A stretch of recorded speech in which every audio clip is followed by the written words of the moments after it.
Est-ce que les prières de certaines personnes sont plus efficaces? C'est la question qu'on va essayer de répondre ensemble aujourd'hui.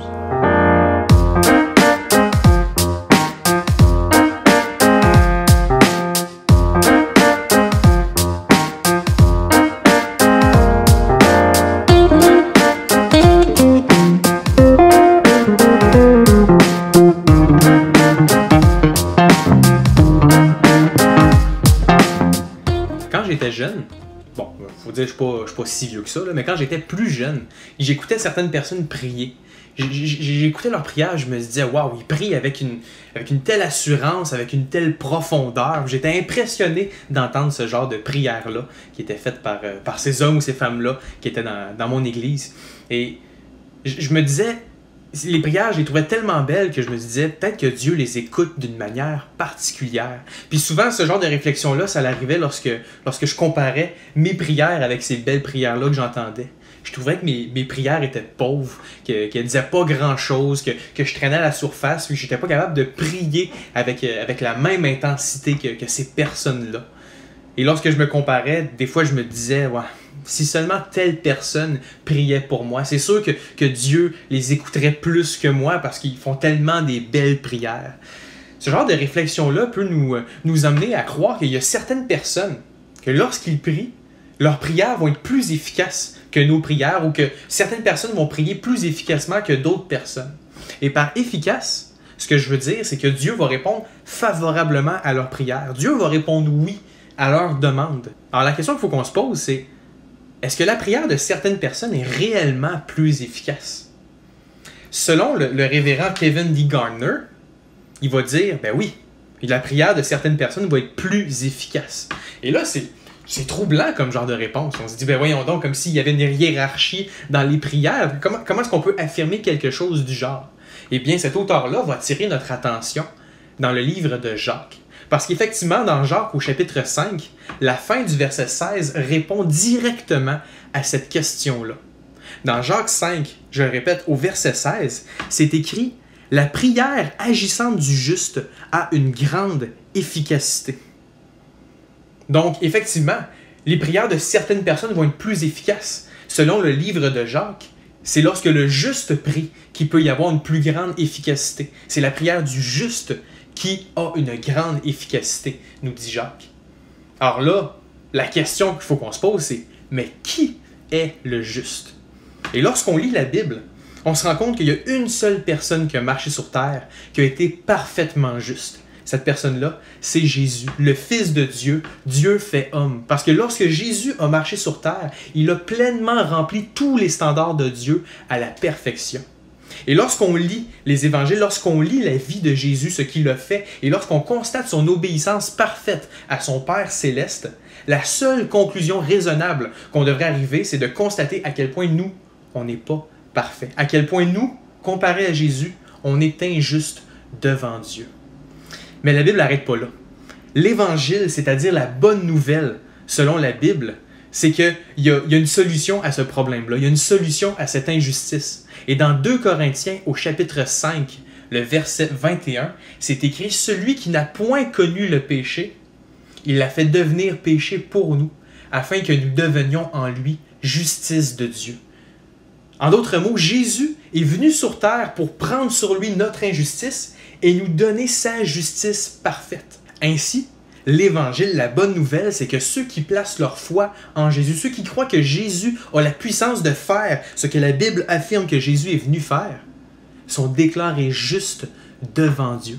Ce qui veut dire que lorsque les enfants de Dieu, lorsque les croyants prient, les prières peuvent être répondues avec une grande efficacité.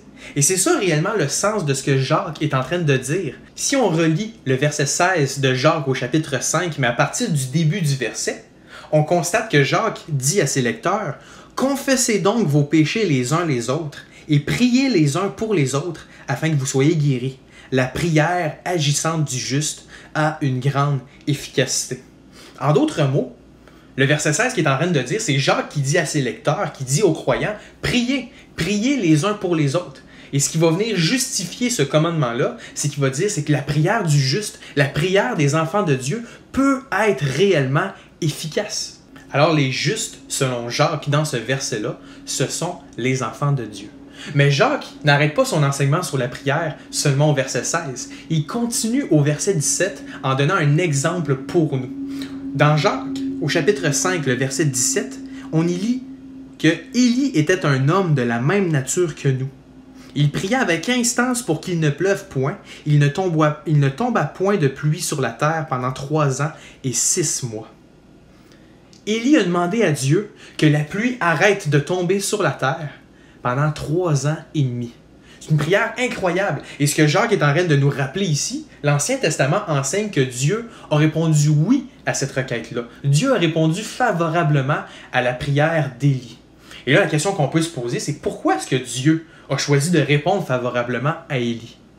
Peut-être que certains d'entre nous, on va se dire, c'est parce que Élie, c'est un prophète. Lorsqu'on s'en va lire son histoire dans l'Ancien Testament, on se rend compte que c'était un homme qui avait été choisi par Dieu pour une mission bien particulière. Et donc, en tant que prophète, certainement, il avait une certaine relation particulière avec Dieu, ce qui fait en sorte que Dieu avait peut-être plus tendance à répondre favorablement à ses prières. Mais selon le contexte de Jacques, Dieu n'a pas répondu favorablement à Élie parce qu'il était un prophète. Parce qu'au contraire, Jacques n'insiste pas sur le fait que Élie était un homme de Dieu particulier. Il est en train de dire que Élie était un homme de la même nature que nous. Donc au lieu de mettre Élie au-dessus de nous, il va au contraire encourager ses lecteurs à prier et en donnant comme exemple Élie qui était un homme de la même nature que nous. Élie était un être humain comme nous autres. Il était pécheur de nature comme nous autres. Alors pourquoi est-ce que Dieu a répondu favorablement à sa prière? Est-ce que c'est parce qu'il priait avec instance? Et si on s'attache à ce genre de raisonnement-là, ça veut dire qu'en priant Dieu avec force, en priant constamment pour les mêmes requêtes, afin lorsqu'on prie Dieu avec une certaine puissance, peut-être que Dieu va choisir de répondre favorablement à nos prières. Et si on a ce genre de raisonnement-là, ça veut dire qu'on croit qu'on est capable de manipuler les réponses de Dieu lorsqu'on le prie.